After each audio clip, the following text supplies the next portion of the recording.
کوشش کریں کہ اختلافی مسائل سے بچیں اور اس میں جھگڑے نہیں اور اس کو بہت ایشو نہیں بنائیں. خاص طور پر ہمارے ہاں جس موضوع پہ بہت رمضان میں جھگڑا ہوتا ہے وہ تراویح کی تعداد ہے. اس میں آپ لوگوں کو ان کی سہولت پہ چھوڑ دیں, ان کا پیچھا نہ کریں کہ وہ اتنی پڑھیں یا اتنی پڑھیں.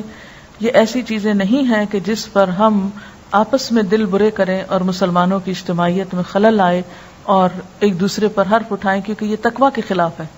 کیوں کہا گیا کہ جو کوئی روزے میں ہو تو اسے کیا کرنا چاہیے, اسے شور شرابے اور لڑائی جھگڑے سے پرہیز کرنا چاہیے, اور اگر کوئی اس سے لڑنے جھگڑنے کو آئے تو فَلْيَقُلْ إِنِّ امْرُؤٌ صَائِمٌ, کہ میں تو روزے سے ہوں, میں تو اس پہ بحث نہیں کر سکتا, میں جھگڑا نہیں کر سکتا, جو تمہارا دل چاہتا ہے وہ تم کر سکتے ہو. بنیادی طور پر جو نبی صلی اللہ علیہ وسلم کی سنت سے جو چیز ثابت ہے کہ رمضان اور غیر رمضان میں آپ جو تھے وہ 8 رکعت پڑھتے تھے, لیکن زیادہ نفلوں کے اوپر کوئی قید نہیں. اگر کوئی 20 پڑھتا ہے یا آپ کسی مسجد میں پڑھتے ہیں اور وہاں 20 میں قرآن پاک کا سپارہ پورا ہو تو سپارے کو پورا کیجئے, اور اس میں 20 پڑھنے میں حرج نہیں ہے, اس کو 20 تک پڑھ جائیے.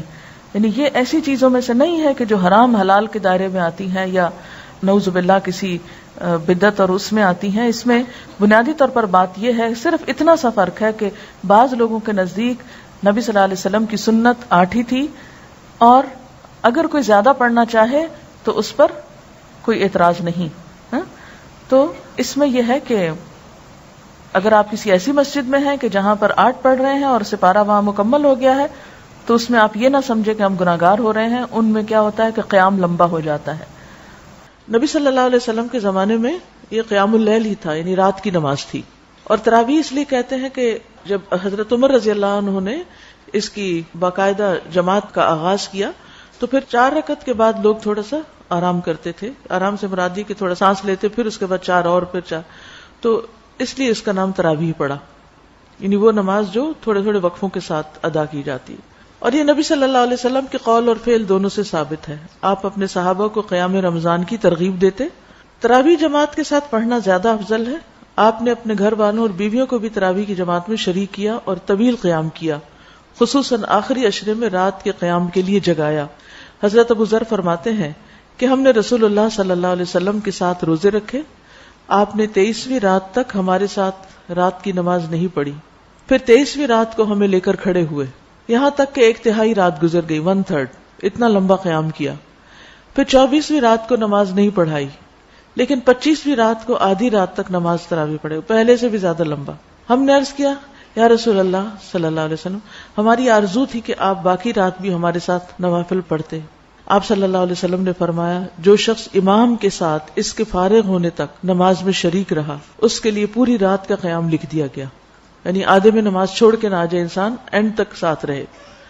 پھر آپ نے 27ویں رات تک نماز نہ پڑھائی.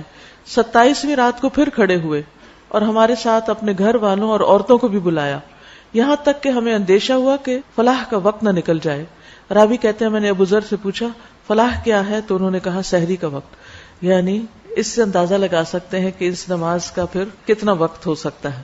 یعنی آپ نے 1/3 رات بھی قیام کیا, آدھی رات بھی کیا, اور تقریباً سحری کا وقت ختم ہونے تک بھی کیا. اسی لیے آپ دیکھیں کہ 27ویں رات کو عموماً بعض اوقات لوگ ساری رات قیام کرتے ہیں. اب یہ جو آپ صلی اللہ علیہ وسلم کا طرز عمل ہے, اس سے ہمیں پتہ چلتا ہے کہ یہ نماز پڑھی جانی چاہیے. یہ نماز جماعت سے کرنے میں بھی کوئی حرج نہیں, اور اس نماز میں عورتوں کی شرکت پر بھی کوئی پابندی نہیں, وہ بھی شریک ہو سکتے ہیں. آپ صلی اللہ علیہ وسلم نے ہر روز کیوں نہیں پڑھائی؟ اس ڈر سے کہ کہیں امت پر فرض نہ ہو جائے.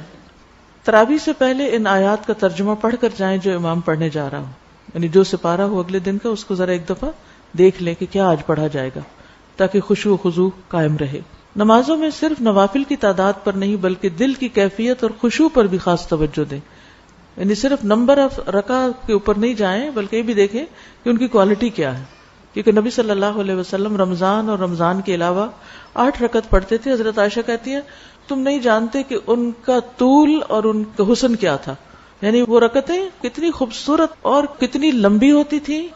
تو بعض اوقات ایک میراتھن ریس لگی ہوئی ہوتی ہے, بس کھڑے ہوئے بیٹھے اٹھے 20 پوری کے ختم کیا. تو اصل چیز یہ ہے کہ آپ کتنی توجہ سے اللہ کی طرف متوجہ ہیں.